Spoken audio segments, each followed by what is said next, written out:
boa noite para você aí em casa. Está no ar mais um programa Antenadas e hoje para falar sobre ciúmes no quadro Champanhe no Divã. Será que ciúmes é uma coisa normal? Quando será que ele passa a ser uma doença? Para comentar essas e outras dúvidas, hoje eu tenho aqui no meu divã a psicóloga Carmen Silvia e também a consultora comercial Natasha Almeida. Tudo bem com vocês, meninas? Tudo bem. Prazer recebê-las. Carmen, por que as pessoas sentem ciúmes?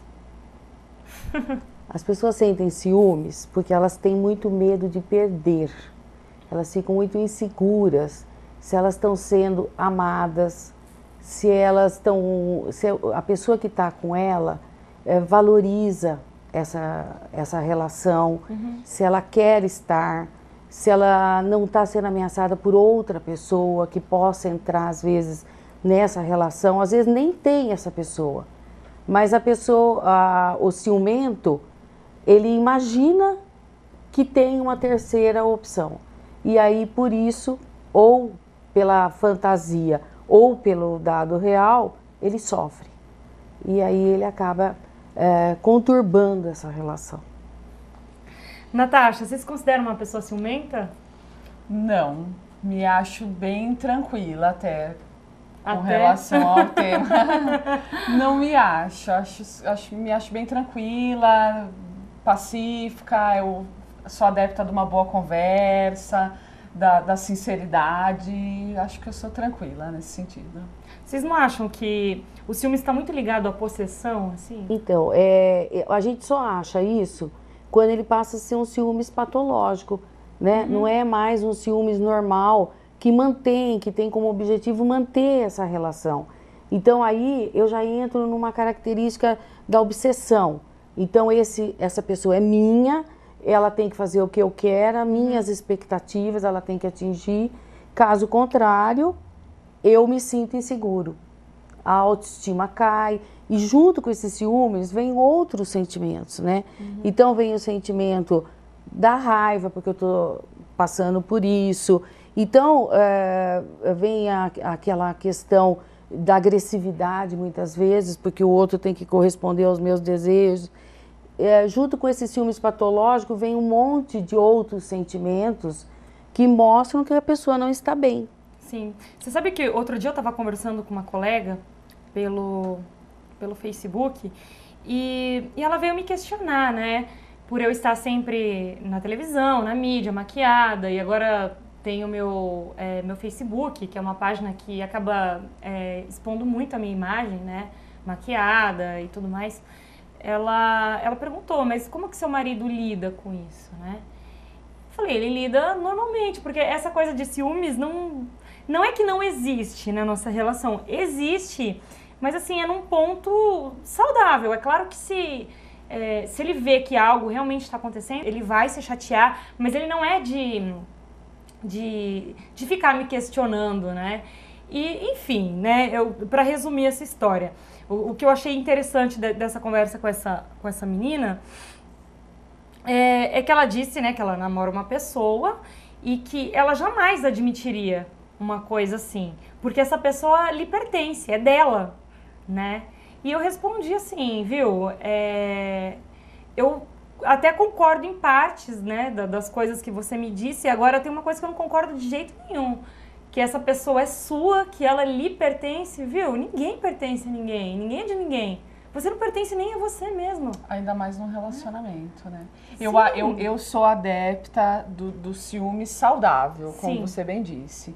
Eu acho que é natural que quando você gosta de uma pessoa, principalmente, vamos falar na questão relacionamento, eu acho que é natural você sentir aquela pontinha de ciúmes, é até gostoso, de repente o seu parceiro ter um pouquinho de ciúmes, eu acho saudável. Mostrar que se importa com você, mas né? a preocupação, e acredito que aí entra principalmente o trabalho dos psicólogos, é quando sai desse limiar do que é saudável no relacionamento e passa a ser patológico, psicológico e começa a ficar uma coisa preocupante, porque começa, creio eu, que perturbar a vida até da própria pessoa que sente os ciúmes. Sim, e às vezes imagina, porque não deve ser uma coisa, um sentimento bom para a pessoa, não só para quem está sofrendo daquilo, mas pela própria pessoa. Os dois sofrem na relação. Acaba imaginando muita coisa que nem existe, sabe? Fantasiando situações, né? Eu já tive amigas que eu vi furar o pneu do carro do namorado para evitar que ele saísse com os amigos, Doença, sabe? né? Isso já não é uma coisa normal. Não é saudável. Não é saudável. É uma coisa que você está se pondo... está se sentindo extremamente em perigo. Então você tem que acabar com o inimigo, né? E isso requer uma ajuda psicológica e muitas vezes até psiquiátrica. Sim. Né? Porque é aquela pessoa que vai ver a carteira, que pega o celular, que ela se sente o tempo todo ameaçada. Ela não tem segurança em si mesma. Então, eu acho uma doença. Eu acho que é uma curiosidade natural até, né? De vez em quando você pegar o celular, sei lá, do seu marido, do seu namorado, dar uma olhadinha, assim. Eu não tenho essa curiosidade. Eu já tive. Hoje eu não tenho mais, assim. Tenho muitos anos de relacionamento. Hoje eu não tenho mais, sou mais tranquila. Mas já fui assim. Mas aprendi muito com ele. Né? Porque ele é extremamente controlado. Sempre foi. Eu acho que a questão da confiança e parte dessa confiança vem com o tempo de relacionamento. Eu acho isso muito importante também. Penso eu, na minha concepção, que o tempo vai fazendo você ficar mais tranquilo com relação ao sentimento do outro, com relação ao seu próprio sentimento. Então, eu acho que o ciúmes acaba ficando um pouco mais latente no começo de um relacionamento, porque você não conhece a pessoa tão a fundo, né? Num relacionamento mais estável, você já tem uma certa tranquilidade, eu acho. E tinha uma metáfora que meu marido usava muito, né? Que quem procura chifre em cabeça de cavalo acaba achando, Acaba achando. É complicado mesmo. Mas o ciúmes, ele não existe só em relacionamentos casal, né? Homem e mulher. Existe também o ciúmes entre pais, filhos. Você acha que você que tá grávida, gente, a Natasha tá grávida, tá? 4 meses, esperando uma menininha. Você acha que você vai sentir ciúmes da sua filha? Não sei dizer. Primeiro filho é sempre complicado de você saber, né? Mas o diálogo com o meu marido essa semana foi que a menina é sempre mais grudada com o pai. E aí ele veio com essa pergunta, nossa, mas nem nasceu e você já tá sentindo ciúmes? Eu falei, não é ciúmes, é porque a gente analisa que as meninas geralmente são mais grudadas com os pais, né? Mas eu não sei, eu acho que ciúme de mãe e filho é meio natural, né? Porque eu acho que é muito amor, não sei. Você tem sogra? Eu tenho sogra. Uma relação de ciúmes com essa criança que depois você volta aqui pra contar. Mas a gente vai dar uma paradinha e já a gente volta com mais antenadas pra você.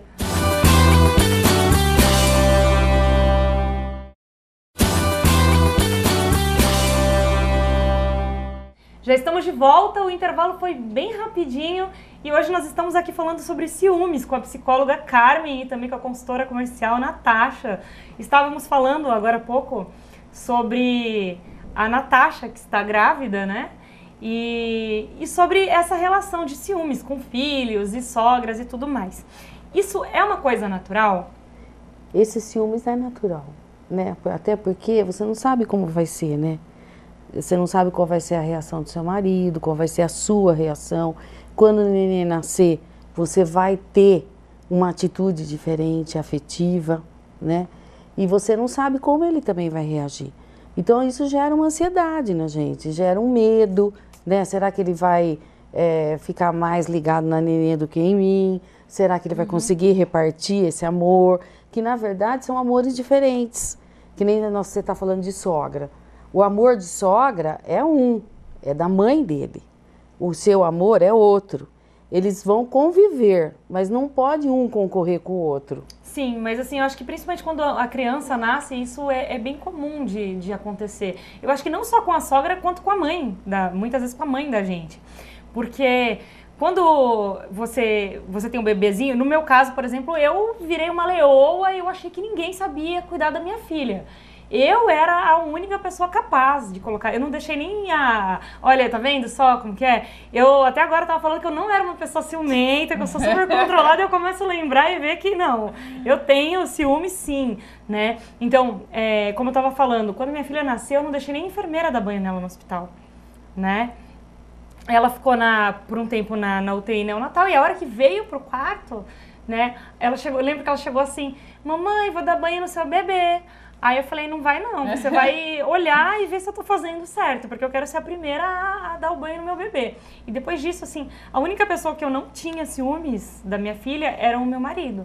Mas eu não deixava ninguém dar banho, eu é que queria cuidar. Mas da minha era filha. ciúmes ou era uma coisa de querer provar para você mesmo que você era capaz? Não, era ciúmes. Era ciúmes. Muito ciúmes, assim. Então, quando você quer ver, lógico que depois isso passou, assim, mas assim, quando minha sogra, por exemplo, dava qualquer opinião, minha mãe mesmo, assim, eu ficava muito brava, sabe?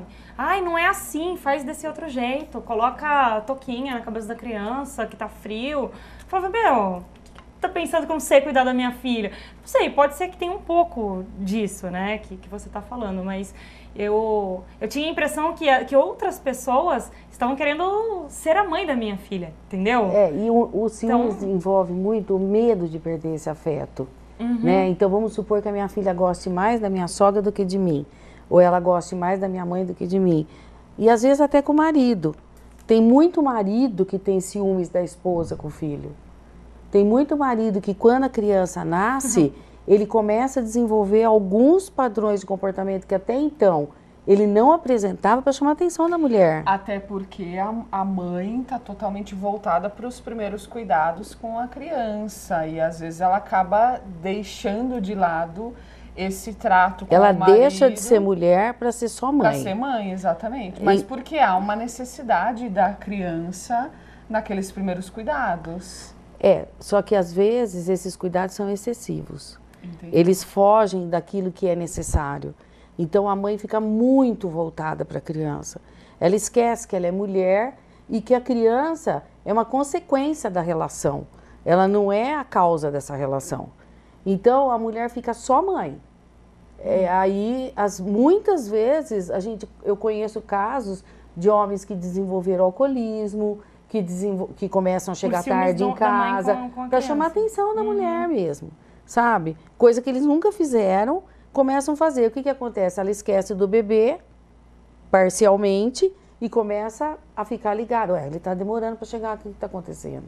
Ele não tinha esse hábito, agora ele tem. Os problemas acabam acontecendo muitas vezes depois que o bebê nasce. Sai da rotina, né? De ciúme de todos os lados, né? E às vezes eles fazem isso sem ter a consciência de que estão fazendo isso pelo fato de ter tido um filho. Se você perguntar, ele vai falar, eu amo meu filho de paixão, eu quero estar com ele, mas inconscientemente ele está se sentindo preterido, ele está se sentindo de lado, ele está disputando com a criança o afeto dessa mãe. Carmen, para quem já é muito ciumento e procura uma ajuda psicológica para você, qual que é a forma de minimizar? O que você aconselharia para uma pessoa que está assistindo a gente, por exemplo, e que ela sabe que o problema, que o ciúmes dela já é quase que patológico, já está causando transtornos para a vida dela? Qual seria seu conselho para minimizar isso? Quando o ciúmes começa a trazer sofrimento, além do fato, ele precisa de uma ajuda. Porque, na verdade, o ciúmes passa a ser um sintoma. É um sintoma de um problema muito mais sério, né? É a febre na dor de garganta, não é o ciúmes o problema. Existem fatores emocionais, afetivos, que estão ocasionando um sintoma, que no caso é o ciúmes. Depende do grau, ou ele faz uma terapia, que eu ajudaria muito, psicológica, ou então, às vezes, junto uma medicação, porque o ciúmes, às vezes, vem acompanhado de uma compulsividade muito grande. A pessoa acaba desenvolvendo comportamentos compulsivos, obsessivos, quando ele passa a ser patológico, e só a medicação que vai ajudar aí no caso. Então, as duas terapias são importantes, tanto a psicológica quanto a medicamentosa. né? Ô Carmen, e quando a pessoa não se julga ciumenta? Acha que ela é uma pessoa normal e tranquila e às vezes as pessoas ao redor percebem, mas ela não se assume ciumenta. É bem mais complicado lidar também. Com certeza, mas aí a pessoa que está sofrendo junto com ela, porque ela não sofre sozinha, né? Ela sempre faz alguém sofrer. Essa pessoa tem que trazer as consequências para ela, tem que mostrar o quanto ela está sofrendo, o quanto ela não está bem e que seria importante que os dois se cuidassem. Porque eu também, muitas vezes você percebe que o outro não reclama dos ciúmes do cônjuge ou da relação, por quê? Porque ele também precisa dessa prova de amor. Então, eu acredito que a pergunta da Natasha seja no sentido de que a pessoa é ciumenta, outras pessoas estão vendo e estão falando para ela e mesmo assim ela não se assume, ela não acha que ela tem problema nenhum. Ela acha que o problema está no outro mesmo, que de repente tá ocasionando isso, tá dando, sei lá, mole para alguém na rua, dando motivos e então, ela só vai perceber a necessidade se ela perceber que de fato o que ela está sentindo é da cabeça dela, não é o real. E como que a gente vai fazer isso? Mostrando, né? Olha, isso que você está sentindo, não tem um fato real para isso. Então, você precisa de ajuda. Vamos, eu vou junto com você. Talvez se os dois forem, a coisa fica mais leve. Entendeu? Mas um só, se você falar, você precisa de ajuda, só isso não adianta. Você tem que provar para ele que os ciúmes dele está indo além do fato. É isso aí. Meninas, eu quero agradecer a presença de vocês aqui no programa Antenadas hoje. Adorei. Espero que voltem quando quiserem. Obrigada. Obrigada pelo convite. Eu que agradeço. Mas o programa ainda não acabou, porque daqui a pouco vem aí o quadro mais esperado do programa, Desejo Oculto. É um instantinho só.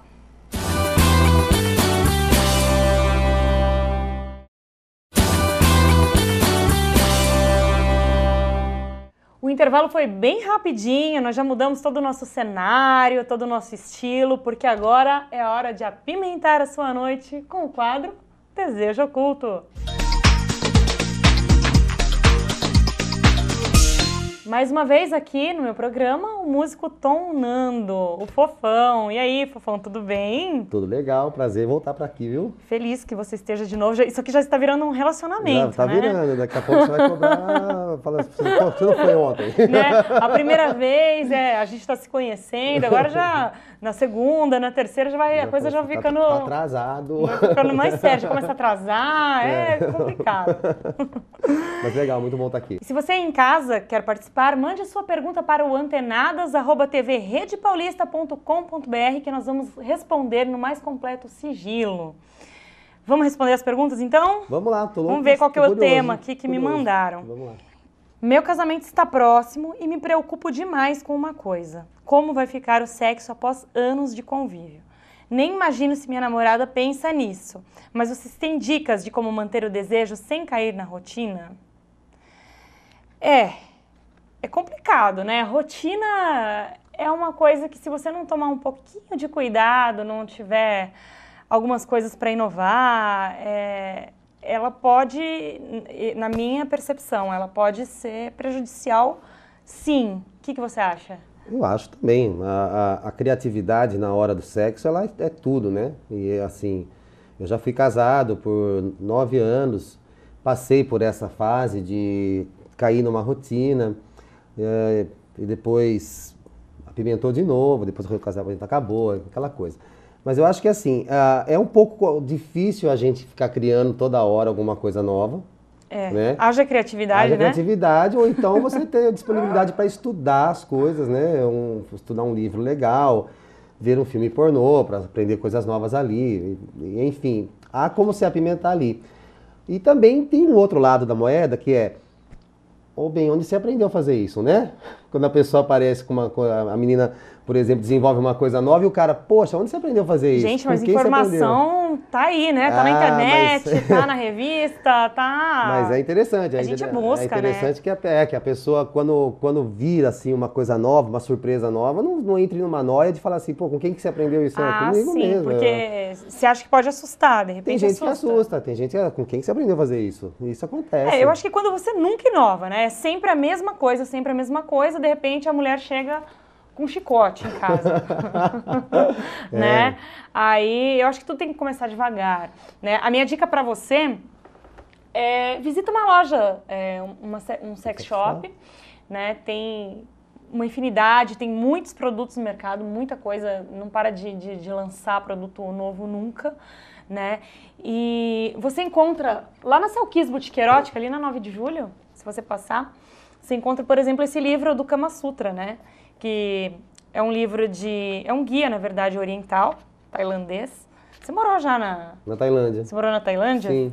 Fez curso de culinária lá? De culinária, eu não fiz nenhum de massagem nem de Kama Sutra, mas fiz um curso de culinária lá, por isso que eu tenho um restaurante tailandês hoje. Eles são especialistas, né, Sim, em práticas sexuais. Lá tem muito, sexo na Tailândia é considerado uma coisa muito sagrada mesmo. Sim. E esse livro milenar, Kama Sutra, você encontra... Esse daqui ele é mais descritivo, né? Ele não tem muitas imagens. Mas existem alguns livros lá na Selkies você encontra também, que tem algumas imagens com sugestões de posições. Existem mais de 100, 200 tipos de posição, dependendo do livro que você venha a comprar. Uhum. E é uma coisa que dá para fazer uma por dia, pelo menos por um bom tempo. O ano inteiro. O ano inteiro. E também conversar, né? O papo aberto, né? O diálogo aberto. Como um ato sexual, uma transa, fazer amor, é uma coisa super íntima, as pessoas, o casal também não pode ter medo de falar sobre aquilo. De falar o que quer, o que sente, de falar da vontade, de falar, olha, vamos criar, vamos juntos num sexy shop, vamos comprar um negocinho juntos, vamos tentar experimentar isso, aquilo. Eu acho que a intimidade, ela tem que ser além daquela coisa, os dois nus na cama, ela tem que ter uma ideia. Você sabe que a próxima pergunta geral que me mandaram, ela tem bem a ver com isso que você está falando, sobre o conversar, né? Uhum. Gostaria de propor algumas experiências e novas situações ao meu noivo, conversar sobre sexo com ele, mas ele não gosta. Como eu faço para manter um diálogo aberto sobre minhas preferências e as dele? Acho importante para garantir o prazer de ambos. Eu também acho, né? Também acho, a gente está acabando de falar. Ela tem que trocar uma ideia. O rapaz ali deve ter alguma limitação em falar de sexo e achar que aquilo, né? bloqueio que aquilo, eu vou falar disso, o velho tabu, né? Como é que eu vou falar disso com a minha namorada? Né? Então é importante que tenha essa liberdade para se falar, porque senão essa liberdade não vai passar para o ato sexual. Como que o outro vai saber, por exemplo, do que você gosta, se você não fala? Eu fica com aquela coisa, se eu falar que eu gosto disso, será que ela vai pensar que eu sou assim, que eu sou... Porque às vezes tem homem que não gosta de toque no ânus, alguma coisa assim e tal. Então, será que ela vai pensar que eu sou gay, se ela perceber que eu gostei daquilo e tal? E ele tem que saber do que você gosta, né? Então, a minha dica também é, de repente, você começar por um livro que fale sobre as diversas práticas sexuais que existem. Enfim, uma revista, dá uma revista Playboy para ele, uma revista VIP, que tem assuntos ali direcionados para o homem, né, sexuais. E aí, de repente, você também leia as reportagens que tem na revista, comenta com ele alguma coisa que você viu. Pesquisa em internet, né? Investiga pra ele, fala, olha o que eu achei aqui, o que você acha disso? Isso, trocando uma ideia com ele. É uma forma de conversar sem, de repente, ele se sentir invadido, se sentir agredido. Mas... Com jeitinho tudo vai. Com jeitinho tudo vai. Passa um gelzinho. E vai, tem lá na Selkies, tem lá uns negócios legais. Tom, muito obrigado pela sua participação. Você sabe que a última vez que você esteve aqui no programa, assim, a coisa repercutiu demais, né, na nossa fanpage. Aliás, se você não curtiu ainda a página do Antenados no Facebook, o endereço vai aparecer aí na sua tela. Curta a página, que a gente está sempre inovando, colocando novidades. Os vídeos você pode rever, né, do programa. E o pessoal comentou pra caramba, curtiu muito. Que bom, achei legal. Eu estou muito feliz também de estar participando dessas entrevistas aqui, dessa conversa com os internautas, estou aprendendo bastante coisa. Eu estou muito honrado de estar sendo convidado para participar desse programa. É isso aí. Em breve você vai estar com a gente aqui de volta, porque já está até na nossa reuniãozinha de pauta. Espero. Hoje o Antenadas acabou, mas na semana que vem a gente volta com muito mais. Um beijo para você e até lá!